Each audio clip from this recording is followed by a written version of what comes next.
વલસાડના ધરમપુર તાલુકાના અંતરિયાળ વિસ્તારમાં ભારે પવન સાથે વરસાદ, કેરીના પાકને ભારે નુકસાન।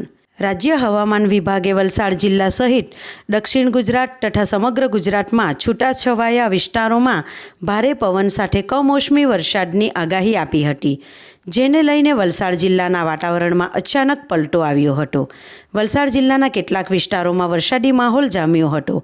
વલસાડ જિલ્લાના ધરમપુર તાલુકાના કેટલાક ગામોમાં ભારે પવન સાથે કમોસમી વરસાદ પડ્યો હતો અને વરસાદ સાથે સાથે કરા પડતા લોકો અચંબામાં મુકાયા હતા। વરસાદને લઈને આંબાના પાક ઉપર નપતા ખેડૂતોમાં ચિંતા વ્યાપી હતી। ધરમપુર તાલુકાના અંતરિયાળ વિસ્તારમાં ભારે પવન સાથે વરસાદ પડતા આંબાવાડીઓમાં કેરીનો તૈયાર પાક ખરી ગયો હતો, જેને લઈને ભારે પવન ફૂંકાયેલા ગામોમાં કેરીના પાકમાં નુકસાની પહોંચી હતી। કેરીના તૈયાર પાકમાં નુકસાની થતાં ખેડૂતોએ નુકસાની સહન કરવાનો વારો આવ્યો છે।